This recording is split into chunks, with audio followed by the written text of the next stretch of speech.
Hello दोस्तों, स्वागत है आप सभी का मेरे चैनल पर एक बार फिर से। आई होप आप सबकी पढ़ाई बहुत अच्छी चल रही होगी। तो आज की इस वीडियो में हम बात करने वाले हैं राजस्थान बजट की। तो राजस्थान बजट में से जो जो इंपॉर्टेंट क्वेश्चन बन सकते हैं और जो जो इंपॉर्टेंट सूचनाएं हैं वो आपको मैं इस वीडियो में बताने वाला हूं। आपको इसको देखने के बाद कहीं और वीडियो देखने की जरूरत नहीं है। कंप्लीट जो राजस्थान का बजट है, जैसे क्वेश्चन बन सकते हैं एग्जाम में, चाहे कोई भी एग्जाम की आप प्रिपरेशन कर रहे हो आने वाले, जैसे कि आरएस की हो गई या एसआई की हो गई, वीडियो मेंस की हो गई, रीट की हो गई, कोई भी किसी भी तरीके की आप एग्जाम की प्रिपरेशन कर रहे हो राजस्थान लेवल की, तो आपके लिए ये बहुत ही ज्यादा इंपॉर्टेंट वीडियो होने वाली है। और कंप्लीट जो बजट है वो आपको बताने वाला हूं। इसके बाद आपको स्पेशली बजट के लिए कोई भी वीडियो देखने की जरूरत नहीं पड़ेगी, क्योंकि सारी चीजें मैं इसके अंदर आपको बताने वाला हूं। ज्यादा मैंने डिस्क्रिप्शन से कोई चीजें नहीं लिखी है, जितना शॉर्ट बना सकता था नोट्स मैंने बनाए हैं आपके लिए। जैसे कि आप देख सकते हैं कि ये 2 या 3 पेज के हैं। इसके बाद आपके जो वन स्थिति है भारत की, जो वन रिपोर्ट आई है 2021 की, उसके वीडियो है। तो इसका मैं आपके लिए अलग से, आप मेरे को बोलोगे तो इसके लिए भी आपकी वीडियो बना दूंगा। तो ये भी एक दो पेज की है, जो कि इंपॉर्टेंट है आपके लिए। एग्जाम में पूछते हैं इसके क्वेश्चन भी, ज्योग्राफी में भी इसके काफी क्वेश्चन आते हैं, तो इसकी बाद में बात करेंगे। बाकी अभी अपन इसके बजट की बात कर लेते हैं, जो कि आपके लिए बहुत ही ज्यादा इंपॉर्टेंट है बजट। और इसके बाद में जो इकोनॉमिक सर्वे है या वन रिपोर्ट है, या जो जो इंपॉर्टेंट इकोनॉमिक्स की दृष्टि से आपके लिए इंपॉर्टेंट हो सकती है, वो सारी मैं वीडियो लाने की कोशिश करूंगा। और आप सभी को पता है कि अभी ये ट्रेंडिंग में है, राजस्थान के जो भी एग्जाम होते हैं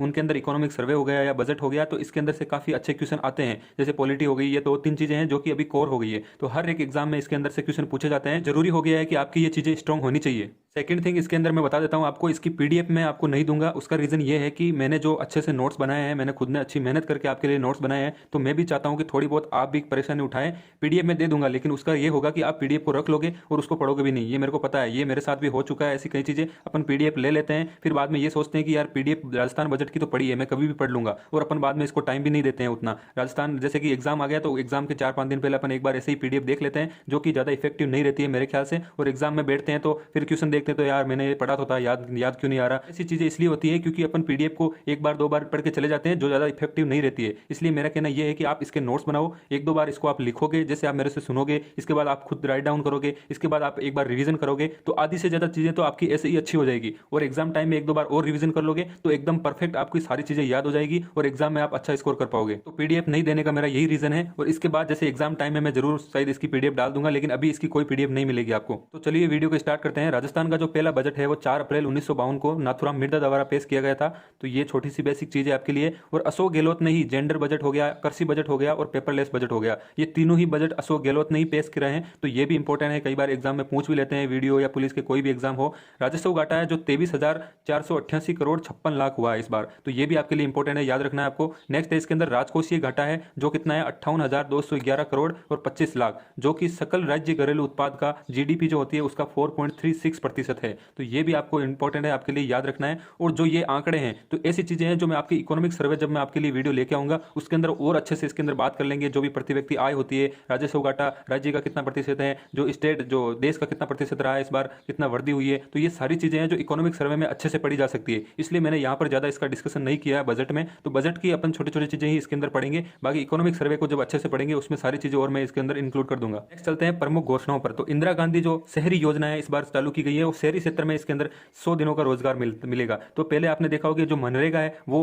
अपने गांव में ही चलती थी, तो शहरी क्षेत्र के अंदर भी इंदिरा गांधी शहरी योजना चलेगी 100 दिन की। और मनरेगा जो योजना है उसमें 100 दिवस का जो रोजगार था उसको 125 दिवस कर दिया गया है। तो ये भी इजी चीज है आपके लिए। कोरोना से प्रभावित स्कूल विद्यार्थियों के लिए 3 माह के ब्रिज कोर्स चलाए जाएंगे, तो ये भी एक मुख्यमंत्री जी ने अपने लिए घोषणा की है कि ब्रिज कोर्स चलाए जाएंगे। तो ये भी एकदम बेसिक चीजें हैं। इसके बाद है विद्युत। तो विद्युत के क्षेत्र में क्या है, समस्त 118 लाख जो उपभोक्ता हैं उनको आगामी वर्ष में 100 यूनिट प्रति माह तक उपयोग करने वाले को 50 यूनिट मुफ्त दी जाएगी। तो ये आपने न्यूज में भी कई बार देख लिया होगा, तो ये इंपॉर्टेंट है आपके लिए। तो इसको एक बार याद करना है, जो कि 100 यूनिट से ज्यादा जो उपयोग करते हैं उनको 50 यूनिट है ना उसकी मुफ्त दी जाएगी। नेक्स्ट है इसके अंदर जो सभी घरेलू उपभोक्ताएं हैं उनको जो 150 यूनिट तक यूज करते हैं उनको 1 यूनिट का 3 रुपए लगेगा, और जो 150 से 300 यूनिट तक यूज करते हैं उनको 1 यूनिट का 2 रुपए लगेगा। तो इसके अंदर भी काफी कटौती करी है इन्होंने, तो काफी अच्छी बात है ये हमारे लिए। नेक्स्ट है इसके अंदर चिकित्सा और स्वास्थ्य सेवाएं। चिकित्सा और स्वास्थ्य सेवाओं में अपने क्या इंपॉर्टेंट चिरंजीवी स्वास्थ्य योजना है, जो मैंने आपको पिछले बजट में बताई थी, वो 5 लाख रुपए राशि थी, तो इस बार इसको बढ़ाकर 10 लाख कर दिया गया है। और सरकारी अस्पताल में जो आउटडोर इंडोर हर तरीका का इलाज है उसके अंदर कोई भी पैसा नहीं लगेगा। तो इसके अंदर ये 2 चीजें और इंपॉर्टेंट है जो मैंने यहाँ पर लिख दी है। ये 2 योजनाएं हैं जो इन्हीं जो निःशुल्क जो जांच होती है या दवाएं होती है वो जब चली थी, तो इनके बारे में भी आपको याद रखना है। तो इनको भी चिरंजीवी स्वास्थ्य योजना के द्वारा और थोड़ा बढ़ा दिया गया है। तो ये आपको ध्यान में रखना है कि मुख्यमंत्री निःशुल्क दवा योजना है वो कब हुई थी, 2 अक्टूबर 2011 को, और मुख्यमंत्री निःशुल्क जांच योजना है वो कब चालू हुई थी, 2013 को। तो अभी पहले क्या था, जो दवाइयां थी वो निःशुल्क दी जाती थी, फिर जांच थी वो निःशुल्क कर दी गई। अब क्या हुआ, पूरी जो भी चीजें हैं सारी निःशुल्क हो गई है, तो इसमें उसके अंदर कोई भी पैसा नहीं लगेगा, आउटडोर हो चाहे इंडोर। नेक्स्ट है इसके अंदर मुख्यमंत्री चिरंजीवी दुर्घटना बीमा की घोषणा की गई है। दुर्घटना बीमा जैसे चिरंजीवी थी वो मेडिकल के लिए ही थी, ओनली जो अस्पतालों के लिए, लेकिन जो दुर्घटना बीमा है ये नई चीज जुड़ गई है इसके अंदर, तो 5 लाख तक का एक्सीडेंट कवर दिया जाएगा इसके अंदर। और नेक्स्ट है 18 जिलों में नर्सिंग कॉलेज खोले जाएंगे। एसएमएस अस्पताल जो जयपुर है उसके अंदर रोबोटिक सर्जरी शुरू की गई है, तो ये भी इंपॉर्टेंट है, आपके क्वेश्चन बन सकता है। और जयपुर, जोधपुर, अजमेर और कोटा में 250 करोड़ रुपए हैं जो मेडिकल फील्ड में खर्च किए जाएंगे। तो इसके अंदर जैसे institute of neuroscience and ophthalmology है जो उसके अंदर जयपुर में है, जो इसके अंदर खर्च किए जाएंगे, इंस्टीट्यूट बनाया जाएगा। इंस्टीट्यूट ऑफ न्यूरो साइंस है वो जोधपुर में है, तो ये भी आपके क्वेश्चन पूछ लेते हैं कई बार। जैसे institute of paediatrics and nanotechnology है, ये कहाँ पर है, तो ये अजमेर में है। तो इस तरीके की आपकी चीज़ें याद रखनी है। जोधपुर में डेंटल कॉलेज खोले जाएंगे।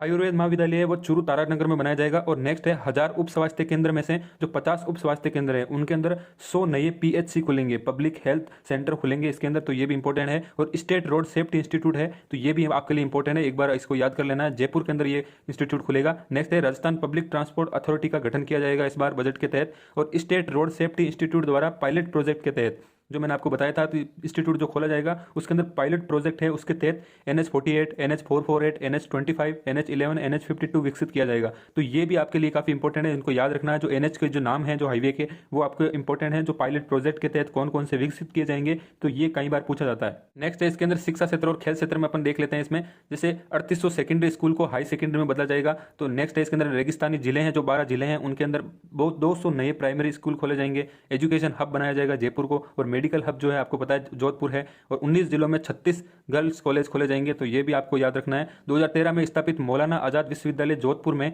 Centre of excellence and research की स्थापना की जाएगी, तो ये आपके लिए इंपॉर्टेंट है। वीडियो में भी कई बार ऐसे क्वेश्चन पूछ लेते हैं, वीडियो मेंस के लिए भी इंपॉर्टेंट है, आरएस हो गया उसके लिए भी इंपॉर्टेंट है, पूछ सकते हैं centre of excellence and research की स्थापना कहां पर की जाएगी, तो जोधपुर में की जाएगी। सावित्रीबाई फुले वाचनालय है, प्रत्येक जिले में ये स्थापित किया जाएगा। और जयपुर जोधपुर में पैरा खेल अकेडमी बनेगी, जयपुर और जोधपुर में, तो ये भी आपको इंपॉर्टेंट है, याद रखना है। राजस्थान स्टेट स्पोर्ट्स इंस्टीट्यूट है वो जोधपुर में खोला जाएगा, ये भी इंपॉर्टेंट है। राजगढ़ चूरू कबड्डी अकादमी बनेगी राजगढ़ चूरू के अंदर, और श्री गंगानगर में एथलेटिक्स अकेडमी बनेगी, तो ये भी आपको याद रखना है। नेक्स्ट है Rajasthan high performance sports training and rehabilitation centre है, ये कहां पर खुलेगा, या जोधपुर में खुलेगा, ये भी आपके लिए इंपॉर्टेंट है, तो याद रखना है आपको। नेक्स्ट चलते हैं, अब बात कर लेते हैं युवा रोजगार की, जो हमारे लिए इंपॉर्टेंट है। दिल्ली के उदयपुर हाउस में 500 युवाओं के लिए नेहरू युवा transit hostel and facilitation centre बनेगा, तो ये भी आपको ध्यान में रखना है। और दिल्ली के उदयपुर हाउस, ऐसा नहीं कि उदयपुर हाउस उदयपुर में है, ये तो दिल्ली का है ये उदयपुर हाउस, तो इसके अंदर ये Nehru youth transit hostel and facilitation centre बनेगा, तो ये आपको इंपॉर्टेंट है, आपके लिए याद रखना है। Rajiv Gandhi knowledge service and innovation hub, तो ये कहां पर बनेगा, जयपुर जोधपुर कोटा के अंदर। 200 करोड़ की इसकी लागत है। मुख्यमंत्री वर्क फ्रॉम होम लागू, 20,000 महिलाओं को रोजगार दिया जाएगा मुख्यमंत्री वर्क फ्रॉम होम के अनुसार। 18वीं राष्ट्रीय भारत स्काउट गाइड जम्बूरी, ये कहां पर बनेगी, रोहत पाली के अंदर इसका आयोजन होगा, तो ये आपके लिए इंपॉर्टेंट है। बीकानेर भरतपुर कोटा, इसके अंदर विज्ञान केंद्र खोले जाएंगे, 75 करोड़ की लागत इसकी लगेगी, तो ये आपको ध्यान में रखना है। औद्योगिक क्षेत्र की बात कर लेते हैं, 32 औद्योगिक क्षेत्र स्थापित किए जाएंगे इस बार। और सलारपुर औद्योगिक क्षेत्र है जो ग्रेटर नोएडा के अंदर है, और बोनानाडा है वो कहां पर है, जोधपुर में है, तो इनकी 250 करोड़ की लागत से मल्टी स्टोर्ड इंडस्ट्रियल कॉम्प्लेक्स विकसित किए जाएंगे, तो ये आपके लिए इंपॉर्टेंट है, ध्यान में रखना है इसको। पचपदरा में 383 किलोमीटर स्क्वायर में पेट्रोकेमिकल इन्वेस्टमेंट रीजन बनेगा, तो ये भी आपके लिए इंपॉर्टेंट है, इसको भी आपको ध्यान में रखना है। CISF की तर्ज पर राजस्थान औद्योगिक सुरक्षा बल RISF का गठन होगा, तो CISF आप जानते ही हो, उसके हिसाब से ही राजस्थान औद्योगिक सुरक्षा बल RISF भी जोधपुर के अंदर इनलैंड ड्राई पोर्ट बनेगा। नेक्स्ट बात कर लेते हैं सामाजिक सुरक्षा पर। SC/ST विकास कोष को बढ़ाकर 500 करोड़ कर दिया गया है, पहले 100 करोड़ था, तो ये भी आपको ध्यान में रखना है। और EWS कोर्स है जो इकोनॉमिक वीकर सेक्शन है उनका 1000 करोड़ का गठन किया गया है इस कोर्स का, और इसके तहत ही आपने देखा होगा न्यूज में 1,33,00,000 महिलाओं को स्मार्टफोन दिए जाएंगे, तो इसी EWS कोर्स के तहत ही दिए जाएंगे इसके अंदर। और इंदिरा रसोई की संख्या है वो 358 से बढ़ाकर 1000 हो गई है। और बाबा आमटे दिव्यांग विश्वविद्यालय है वो कहां पर खुलेगा, जामडोली जयपुर के अंदर, तो ये बहुत ही ज्यादा इंपॉर्टेंट है, आपके लिए ध्यान में रखना है इसको। और मुख्यमंत्री दिव्यांग स्कूटी योजना में 2000 स्कूटी की संख्या से बढ़ाकर 5000 कर दी गई है, तो ये भी आपके लिए इंपॉर्टेंट है। इसके बाद आ जाता है बेगर वर्जन कामकाजी महिलाएं असहाय निराश्रित व्यक्तियों के लिए अपना घर संस्थान तर्ज पर मुख्यमंत्री पुनर्वास गृह योजना लागू की जाएगी, तो ये आपके लिए बहुत ही ज्यादा इंपॉर्टेंट है। मुख्यमंत्री पुनर्वास गृह योजना क्या है ये आपसे पूछ सकते हैं, तो ये आपको ध्यान में रखना है। नेक्स्ट चलते हैं, इंदिरा गांधी मातृत्व पोषण योजना, जो कि आपको पता है 2020-21 के बजट में लागू की गई थी। ये प्रतापगढ़, बांसवाड़ा, उदयपुर, डूंगरपुर और बारां के अलावा अब क्या होगा, इसके अंदर पूरे जो भी पूरा राज्य है उसके अंदर लागू किया जाएगा, तो ये आपको ध्यान में रखना है। और इसकी योजना का क्या मतलब है, दूसरे बच्चा जो जन्म होता है दूसरा बच्चा, उस पर 600 रुपए की आपको राशि दी जाती है, तो ये आपको ध्यान में रखना है। बाकी नेक्स्ट बात कर लेते हैं, सावित्रीबाई फुले बालिका छात्रावास है, ये कहां पर खुलेगा, जैसलमेर, दौसा, अजमेर, टोंक, बाड़मेर और जालोर, तो ये आपको डिस्ट्रिक्ट के नाम आपको ध्यान में रखना है। नेक्स्ट है पालनहार योजना। तो पालनहार योजना है पहले से चालू की गई है। तो इसके अंदर क्या होता था, 0 से जो 6 वर्ग के आयु के वर्ग के बच्चे होते थे उनको 500 रुपये प्रतिमाह दिए जाते थे, वो अब बढ़ाकर 1500 कर दिए गए हैं। और जो 6 से 18 वर्ष के बच्चे थे उनकी राशि 1000 से बढ़ाकर 2500 रुपये प्रतिमाह कर दी गई है। तो ये आपके लिए इंपॉर्टेंट है काफ़ी, तो इसको याद में रखना है। आधारभूत संरचना की बात कर लेते हैं। हर विधानसभा क्षेत्र में 10 करोड़ की लागत से सड़कों की मरम्मत की जाएगी, खाली मरम्मत ही होगी, नई सड़कें नहीं बनेगी इसके अंदर। और उदयपुर एवं कोटा में विकास प्राधिकरण का गठन किया जाएगा, तो ये भी आपके लिए इंपॉर्टेंट है, तो ध्यान में रखना है। नेक्स्ट है पेयजल एवं जल संसाधन। तो इसके तहत जल जीवन मिशन के तहत हर घर जल देने हेतु 35 परियोजनाओं की डीपीआर बनाने की घोषणा की गई है, तो ये भी इंपॉर्टेंट है। जोधपुर, बीकानेर, भरतपुर, अलवर, भीलवाड़ा, चित्तौड़गढ़ शहरों के लिए राजस्थान स्मार्ट सिटी योजना लागू की जाएगी। तो जैसे कि आपने पढ़ा होगा कि जो स्मार्ट सिटी योजना है जो कि सेंट्रल केंद्र सरकार की थी, तो राजस्थान सरकार ने भी इस बार स्मार्ट सिटी योजना लागू की है। इसकी राशि है 1500 करोड़ की और 2 वर्ष का इसका टारगेट रखा गया है। और इसके अंदर कौन कौन से राज्य शामिल किए गए हैं ये आपके लिए इंपॉर्टेंट है, ध्यान में रखना है। केंद्रीय बस स्टैंड सिंधी कैंप को multi modal integrated ISBT hub के रूप में विकसित करने हेतु सैटेलाइट बस टर्मिनल बनाया जाएगा। है कालीसिंध झालावाड़ तापीय विद्युत परियोजनाओं का विस्तार कर दिया गया है। इसके अंदर पहले से 2 यूनिट बनी हुई है, तीसरी यूनिट इस बार स्थापित की गई है, उसका 800 मेगावाट है, उसका विस्तार किया गया है। नेक्स्ट है वन एवं पर्यावरण। जोधपुर, बीकानेर, कोटा, उदयपुर, भरतपुर और अजमेर, इसके अंदर बोटनिकल गार्डन स्थापित किए जाएंगे, ध्यान में रखना है। कैपिटल एनिमल स्पॉन्सरशिप स्कीम, इसके अंदर क्या किया जाएगा, वन्य जीव होते हैं उनको गोद लिया जाएगा, तो ये भी आपके लिए इंपॉर्टेंट है, ध्यान में रखना है इसको। ई वेस्ट रिसाइकलिंग पार्क बनेगा, कहां पर बनेगा, जयपुर में, इंपॉर्टेंट है। जैविक उद्यानों में आधुनिक वन्य जीव रोग निदान व रेस्क्यू सेंटर विकसित किए जाएंगे और 2-3 जैविक उद्यान सिलेक्ट किए गए हैं, नाहरगढ़ जैविक उद्यान जयपुर और माचिया जैविक उद्यान जोधपुर, इनका नाम आपको याद में रखना है। नेक्स्ट चलते हैं।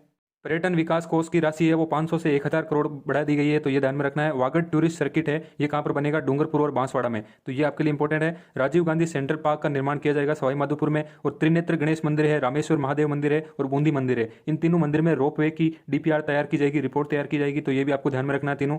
कानून व्यवस्था है, इसके अंदर साइबर पुलिस स्टेशन प्रत्येक जिले में स्थापित किए जाएंगे। एंटी नार्कोटिक्स चौकी है वो कहां पर बनेगी, मालारामपुरा हनुमानगढ़ में। और पारिवारिक जो न्यायालय है वो भीलवाड़ा, श्री गंगानगर और उदयपुर, इन तीनों में बनाया जाएगा नया, तो ये आपको ध्यान में रखना है। कर्मचारियों के लिए है 1 जनवरी 2004 और इसके पश्चात जो नियुक्त हुए हैं समस्त कार्मिकों के लिए पूर्व पेंशन योजना ओपीएस लागू की जाएगी, तो ये आपके लिए पता ही होगा, आपको ये न्यूज में चल रही है। सुशासन विभाग है, इसके अंदर Rajasthan guaranteed service delivery and accountability act लाया जाएगा, तो ये इस एक्ट का आपको नाम ध्यान में रखना है। और वर्तमान में 400 सीटर कॉल सेंटर स्थापित किए गए हैं, उनको बढ़ाकर 1000 करने की घोषणा है। और सैनिक कल्याण भवन बनाया जाएगा, कहां पर, जयपुर में।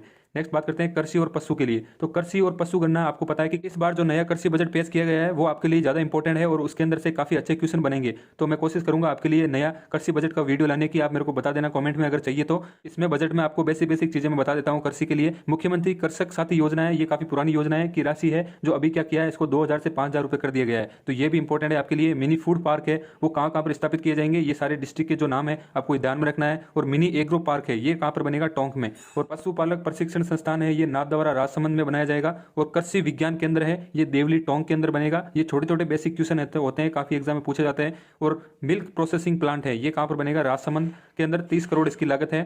पशु चिकित्सा विज्ञान महाविद्यालय, ये कहां पर बनेगा, मलसीसर झुंझुनू में, तो ये भी आपके लिए इंपॉर्टेंट है, इसको ध्यान में रखना है। नेक्स्ट चलते हैं। तो बजट लगभग आपका यहाँ पर समाप्त हो गया है। मुख्यमंत्री दुग्ध उत्पादन संबल योजना काफी पुरानी योजना है, इसकी डेट आपको ध्यान में रखनी है, इस बार भी जिक्र हुआ है इसका इस बजट में, तो ये आपके लिए इंपॉर्टेंट है। और अब दुग्ध जो अनुदान राशि है वो 2 रुपये प्रति लीटर से बढ़ाकर 5 रुपये प्रति लीटर कर दी गई है, तो यही आपके लिए इंपॉर्टेंट है, इसकी डेट ध्यान में रखनी है। स्टाम्प ड्यूटी अमनेस्टी योजना 2022, इसकी अवधि है 30 सितंबर 2022 तक की, तो ये आपको ध्यान में रखनी है। बजट के लिए जो इंपॉर्टेंट आपके क्वेश्चन बन सकते थे वो मैंने आपके इसके अंदर सारे डिस्कस कर लिए हैं, तो इसको आपको कुछ नहीं करना है, आपको अच्छे नोट्स बना लेना है इसके, और 4-5 बार जितनी बार रिवीजन हो सकती है उतनी बार रिवीजन करना है। बाकी अदर वीडियो देखने की जरूरत नहीं है, ये आपके लिए काफी है अगर इतना भी आप पढ़ लेते हो। इसके बाद में अपन बात करेंगे नेक्स्ट वीडियो के अंदर जो भारत की जो वन स्थिति है रिपोर्ट है, उसके राजस्थान के लिए क्या क्या इंपॉर्टेंट चीजें हैं या इंडिया के लिए क्या क्या इंपॉर्टेंट चीजें हैं, आप मेरे को कमेंट में जरूर बता देना कि इसके लिए वीडियो चाहिए, तो मैं अलग से इसकी एक वीडियो बना दूंगा। बाकी इकोनॉमिक सर्वे के लिए भी मैं प्रिपरेशन कर रहा हूँ, उसकी मैं खुद सेल्फ नोट्स बना रहा हूँ, तो नेक्स्ट वीडियो में उसकी भी लाने की कोशिश करूंगा।